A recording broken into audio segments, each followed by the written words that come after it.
The RBA keeps the cash rate on hold. Let's have a look. Hello everyone, Florian here, and welcome to another episode of HeiseSays. Grab your stein of coffee, and I thought we'd have a look at the latest monetary policy decision from the RBA. They have kept the cash rate on hold, everyone. Now, before we go through this, let's jump over to the poll I put on the channel this morning, asking the viewers what you thought. Let me just move that there. So here we go. Will the RBA, or what will the RBA do today? And let's refresh it to get the latest 930. There we go. We would have missed out on those 7 people that voted. Okay, so 65% of you said hike. 65% said hike. 34% said pause, and you were correct. And only 1% said cut, and I wonder if that's a joke. So we'll have to, let's look at some of the comments before we check out what the RBA has said. 67% are clueless, according to Mark Insights. But that's an hour ago, so it kind of doesn't count because the rates have been out for longer than an hour. So come on, it's a bit of hindsight there, market. They don't care about the people, they only care about profits and their shareholders, and I don't know where you're getting that from, mate. Bunch of doves with vested interests. My guess is pause from Legally Free. My second guess is 15 basis point rise, okay? Hongster, hike till 17%, please. Bunch of over-leveraged clowns can't wait to see the sob stories. That's readily available. Okay, I don't know if it's going to happen, mate. No hike now would also mean them chasing higher rate rises later. There is no way they will stop or pause until inflation is under 4 or 5%. From Timon, well, mate, they have. They have. Philip Lowe has said multiple times that 4 to 4.5% would be a possible pause. A no hike now would be foolish unless the US paused. Also, spending has not reduced enough yet to bring down inflation. Hike, the ECB did a rate hike knowing it would cause even more problems with banks. So a lot of people missed the mark here. The majority of you got it wrong at 65%. I'm not at all surprised that they paused to wait and see because there have been so many hikes. You know, we'll bring up the chart here. And this is, yeah, that you see the little tiny straight pixel there to the right. That's me updating the chart, but forgetting to update the date. But there you go. So there we have it. We've got our first pause. Now, is this the peak of the hike? Yeah, there's already talk about property going up. What will this do to property prices? to the bloody moon, eh? It's Australia, guys. Australia. So let's check this article out, or this statement from the Reserve Bank governor. So, at its meeting today, the board decided to leave the cash rate target unchanged at 3.6% and the interest rate on exchange settlement balances unchanged at 3.5%. The decision follows a cumulative increase in interest rates of 3.5 percentage points since May last year. The board recognizes that monetary policy operates with a lag, and the full effect of this substantial increase in interest rates is yet to be felt. The board took the decision to hold interest rates steady this month to provide additional time to assess the impact of the increase in interest rates to date and the economic outlook. Global inflation remains very high.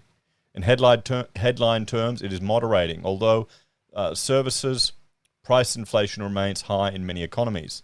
The outlook for the global economy remains subdued, with below-average growth expected this year and next. The recent banking system problems in the United States and Switzerland have resulted in volatility in financial markets and a reassessment of the outlook for global interest rates. These problems are also expected to lead to tighter financial conditions, which would be an additional headwind for the global economy.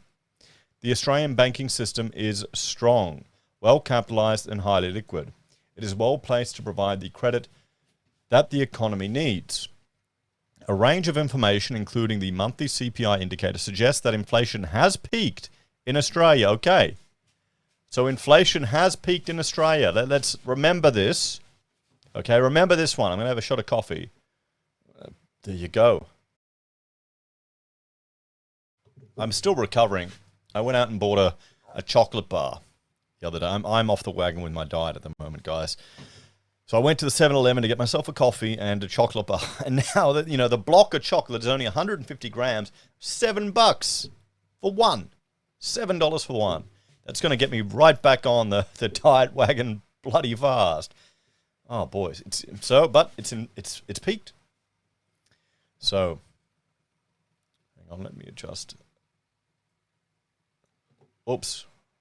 We'll talk about that one. Talk about that one later today, guys. Anyway, goods price inflation is expected to moderate over the months ahead due to global developments and softer demand in Australia. Meanwhile, rents are increasing at the fastest rate in some years, with vacancy rates low in many parts of the country. The prices of utilities are also rising quickly.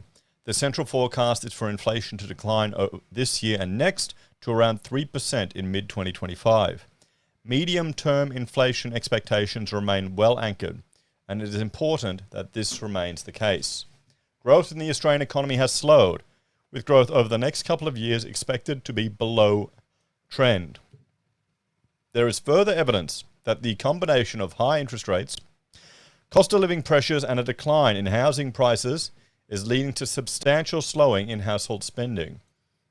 While some households have substantial saving buffers, others are experiencing a painful squeeze on their finances. Now, this shows you the difference in Australians.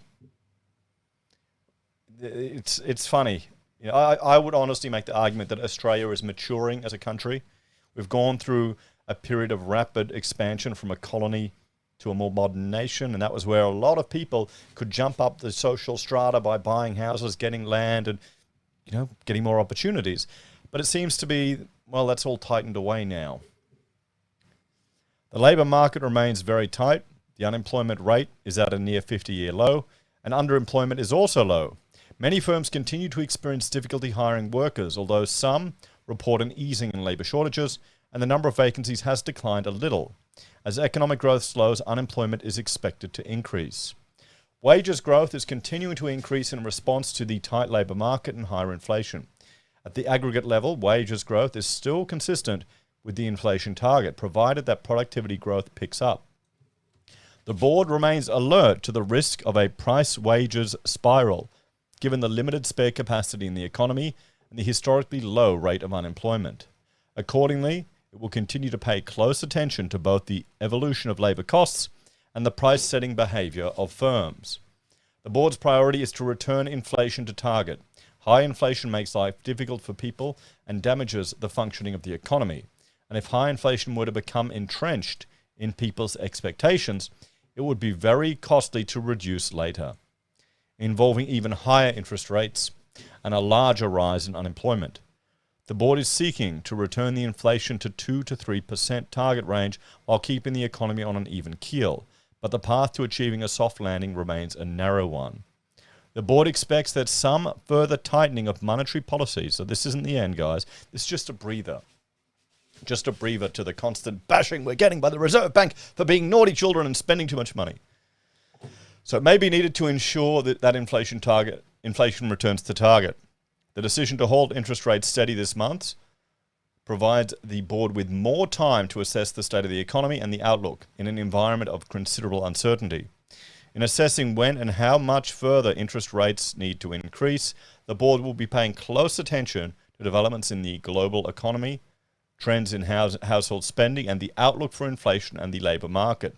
The board remains resolute in its determination to return inflation to target and will do what is necessary to achieve that. So there we have it, everyone. Well, let's have a bit of a talk about this one. So there we go. The board has kept the cash rate on hold for now. So we'll have to see how the market responds to that. Most of you, of the nearly 1,000 people, and I'm looking at this now, refreshing, 942 voted, 65% said hike. So I probably should turn the poll off now because it's been released and people are still voting. But sadly, poll isn't going up. So a majority of people expected another hike, at least the viewers of the channel here, but they paused. We'll have to see how that plays through to other parts of the economy. It's going to be interesting to look at, what is it, the hedonic index, where they measure housing for every day for some insane reason. There's stuff that takes months to shift. We need to check the prices on a daily basis. Anyway, guys, let me know your thoughts on this one. Are you surprised? Are you disappointed? Is this going to give you relief from your mortgage? We'll have to see. As always, check out Heise BIM and Heise Does, and if you're a fan and want to support the channel, there are a few ways you can. Financially on YouTube or Patreon, using our referral links, buying our pocket squares, or calling us if you need an architect. Take care, have a great day, and I'll see you all in the next episode of HeiseSays. Bye for now.